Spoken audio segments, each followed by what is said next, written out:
morning students. In previous lecture we discussed about the types of friction. हमने दो types discuss करी थी, कौन सी? स्टैटिक और स्लाइडिंग. ठीक है, आज हमारी जो थर्ड टाइप है कौन सी? Rolling friction. आज हम रोलिंग फ्रिक्शन के बारे में डिस्कस करेंगे. जो ये टाइप्स हैं मोस्ट इंपॉर्टेंट है इस चैप्टर की. जो टाइप्स ऑफ फ्रिक्शन है बहुत इंपॉर्टेंट है, इसलिए इसको अच्छे से समझ जाओ ताकि उसको आप कोई भी आपको कंफ्यूजन ना रहे.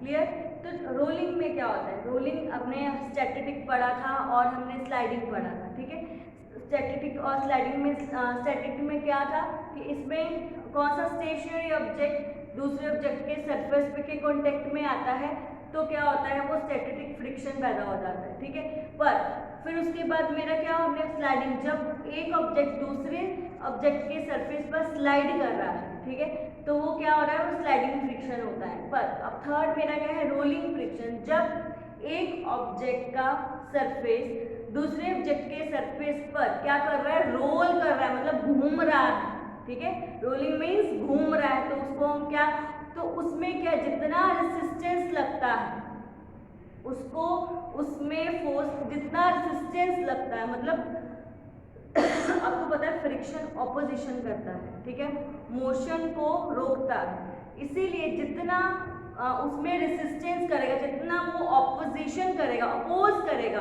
फोर्स का, तो वही उसका क्या होगा, मेरा स्टैटिक फ्रिक्शन, वही मेरा क्या होगा, रोलिंग फ्रिक्शन होगा. ठीक है, जितना वो रेसिस्टेंस लगता है उसमें वही उसका रोलिंग फ्रिक्शन होता है. Clear?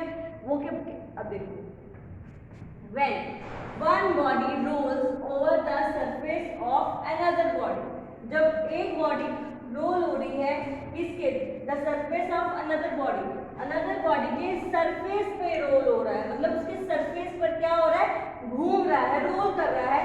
The resistance to its motion, उसके मोशन को जितना वो रेजिस्टेंस कर रहा है, जितना उसके मोशन को वो रोक रहा है, अपोज कर रहा है, उसको हम क्या बोलते हैं, रोलिंग फ्रिक्शन बोलते हैं. ठीक है, इसमें क्या है, एक हमने, मेरे पास एक बुक है. ठीक है, पहले क्या था, जब स्लाइडिंग हो रही थी तो एक बुक का सरफेस दूसरे बुक के दूसरे सरफेस के कांटेक्ट में फुली आता था.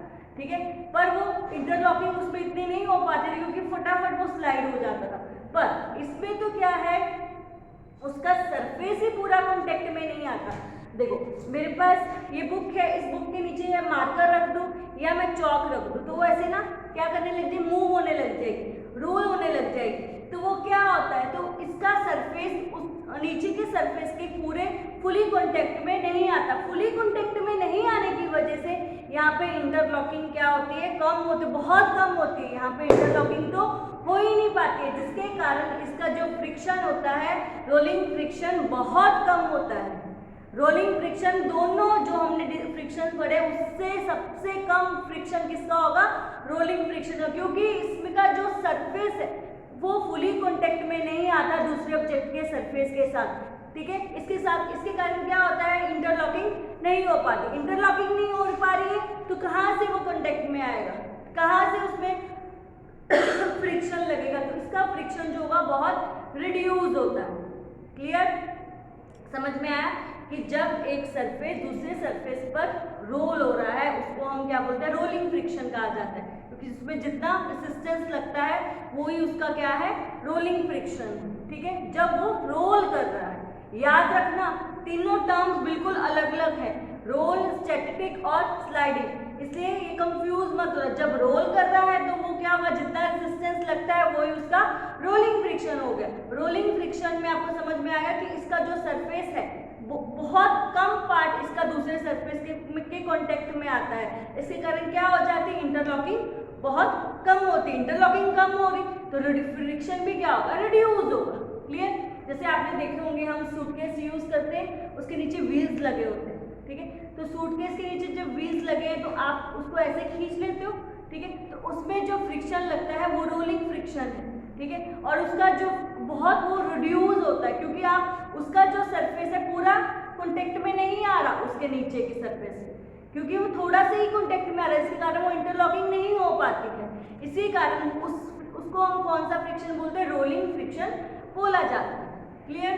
देखो रोलिंग रिड्यूसेस फ्रिक्शन, रोलिंग का जो फ्रिक्शन होता है बहुत रिड्यूस होता है, बहुत कम होता है। उसका रीजन मैंने बताया आपको, क्यों कम होता है, क्योंकि उसमें इंटरलॉकिंग बहुत कम होती है। इसके कारण क्योंकि उसका सरफेस दूसरे सरफेस के फुली कांटेक्ट में नहीं आ रहा, थोड़ा सा पार्ट है उसके कांटेक्ट में आ रहा है, इसके कारण इंटरलॉकिंग बहुत कम होती है, इसलिए उसका फ्रिक्शन भी क्या होता है, बहुत रिड्यूस होता है। क्लियर? देखो इसके बाद वो कह रहा है कि it is easier to roll than slide. वो कह रहा है कि ये बहुत इजी होता है, स्लाइड करने से भी ज्यादा इजी क्या है, रोल। रोल क्या है, क्योंकि इसके नीचे क्या है, हमारे व्हील्स लगे होते हैं, इसके कारण वो इजीली रोल हो जाता है। आपने देखा किसी थिंग को रोल करते हुए भी आपने देखा होगा, तो उसमें क्या है, बहुत कम फ्रिक्शन होता है, क्योंकि उसका जो सरफेस है बहुत कम पार्ट में आता है, दूसरे सरफेस के कांटेक्ट में आता है। ठीक है, इसलिए क्या है, it is easier to roll than slide. Slide से भी इजी क्या है, रोल है। क्लियर? ये साथ साथ आपको डिफरेंस भी इसका हो रहा है कि इसका डिफरेंस भी आज तो आपके माइंड में होना चाहिए कि स्लाइडिंग में क्या था और इसमें क्या था। ठीक है, रोलिंग में क्या था, या फिर स्टैटिक में क्या था और रोलिंग में क्या था, इसमें डिफरेंस आ सकता है, इसलिए आपके माइंड में कॉन्सेप्ट क्या है, फुली क्लियर होना चाहिए। फिर rolling friction is smaller than sliding friction. अब ये कह रहा है कि रोलिंग जो फ्रिक्शन है स्मॉलर होता है, किससे, स्लाइडिंग फ्रिक्शन से। ठीक है, पहले हमने स्लाइडिंग फ्रिक्शन के बारे में डिस्कस करा था कि जब एक ऑब्जेक्ट का सरफेस दूसरे ऑब्जेक्ट की सरफेस के पर क्या कर रहा है, स्लाइड कर रहा है। ठीक है, तो उसमें स्लाइडिंग में क्या होता था, इंटरलॉकिंग होती थी पर थोड़ी स्टैटिक से कम होती थी। क्यों कम होती थी, क्योंकि वो फटाफट स्लाइड कर जाता था, उनके पास टाइम नहीं रहता था इंटरलॉकिंग करने का। ठीक है, पर इसका तो रोलिंग का तो सरफेस ही पूरा कांटेक्ट में नहीं आता, थोड़ा सा पार्ट है उसका तो सरफेस पूरा कांटेक्ट में तो आ रहा था ना, इसका तो सरफेस ही कांटेक्ट में पूरा नहीं आता है। तो इसमें तो रोलिंग में तो उससे भी कम क्या होगा, फ्रिक्शन होगा, इसीलिए हम इसको स्मॉलर बोलते हैं, किससे, स्लाइडिंग से। क्लियर? देखो rolling friction is smaller than sliding friction, इसीलिए इसको स्मॉलर बोला जाता है, क्योंकि उसका तो रोलिंग का तो स्लाइडिंग से भी कम फ्रिक्शन होता है, क्योंकि वो सरफेस दूसरे के कांटेक्ट में बहुत कम आता है। ठीक है, उसका थोड़ा सा पार्ट ही आता है, फुली पार्ट नहीं आता उसके सरफेस के कांटेक्ट में। क्लियर? अब वो कह रहा है कि ये बहुत इंपॉर्टेंट है, ये जो मैंने लिखा ना ये बहुत इंपॉर्टेंट है। देखो स्टैटिक बड़ा होता है किससे, स्लाइडिंग से, स्लाइडिंग बड़ा है किससे, रोलिंग से। ऐसा क्यों होता है, ये आ सकता है कि स्टैटिक क्यों बड़ा है स्लाइडिंग से और स्लाइडिंग क्यों बड़ा है रोलिंग से। ठीक है, ऐसा क्यों होता है, क्योंकि जब स्टैटिक फ्रिक्शन होता है, जो स्टैटिक फ्रिक्शन सबसे ज्यादा होता है, क्यों सबसे ज्यादा, क्योंकि वो स्टेशनरी ऑब्जेक्ट है।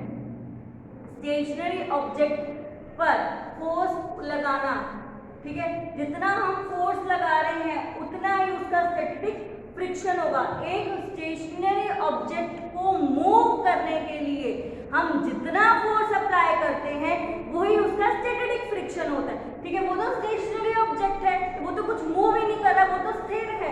ठीक है, उस पर तो बहुत ज्यादा फोर्स लगेगा उसको मूव कराने के लिए, इसलिए जो स्टैटिक फ्रिक्शन होगा वो बहुत ज्यादा होता है। उसके बाद जो स्लाइडिंग फ्रिक्शन होता है, स्लाइडिंग में वो ऑब्जेक्ट क्या है, मूव कर रहा था, स्लाइड कर रहा था धीरे धीरे, पर हमने ज्यादा उसको मूव करवाने के लिए हमने उसमें फ्रिक्शन करा। ठीक है, तो इसी कारण वहां पे क्या होता है कि हम वो ऑलरेडी मूव ऑन था। ठीक है, तो उसको ज्यादा मूव करने के लिए हमने इसको स्लाइड करवाया, पर फिर इसीलिए वो स्टैटिक से कम था। स्टैटिक में तो स्टेशनरी था, ठीक है, पर इसमें तो मूव कर ही रहा था ना, उसको थोड़ा सा मूव कराना था, इसके कारण इसमें क्या थी, इंटरलॉकिंग बहुत कम हो रही थी। ठीक है, इससे कम और स्टैटिक से कम हो रही थी इंटरलॉकिंग, इसमें स्लाइडिंग में क्यों कम होती थी, क्योंकि इसमें स्लाइड हो रहा था, स्लाइड में वो इंटरलॉकिंग का टाइम उनको इतना नहीं मिल पाता है। ठीक है, इससे इसीलिए स्लाइडिंग में फ्रिक्शन किससे कम था, स्टैटिक से। क्लियर? फिर अब रोलिंग की बारी आती है। रोलिंग में तो वो रोल ही हो रहा है, घूम ही रहा है, तो सरफेस कांटेक्ट में फुली नहीं आ रहा, इसीलिए जो रोलिंग में फ्रिक्शन होगा इससे कम होगा, स्लाइडिंग से कम होगा, और स्लाइडिंग का फ्रिक्शन ज्यादा होगा, किससे, रोलिंग से, क्योंकि वो स्लाइड हो रहा था, तो आपस में कांटेक्ट में तो आ रहा था ना सरफेस पूरे, चाहे उसमें इंटरलॉकिंग कम होती थी क्योंकि वो फटाफट स्लाइड हो जाता था, पर इसमें तो सरफेस ही फुली कांटेक्ट में नहीं आता है, इसीलिए इसका फ्रिक्शन जो स्टैटिक सबसे ज्यादा फ्रिक्शन पैदा करता है कम स्लाइडिंग और उससे कम रोलिंग। क्लियर? ये आपको क्लियर, ये कॉन्सेप्ट आपको फुली क्लियर होना चाहिए, तभी आप आगे इसके फीचर्स कर सकते हो, टाइप्स कर सकते हो या डिफरेंस कर सकते हो। क्लियर?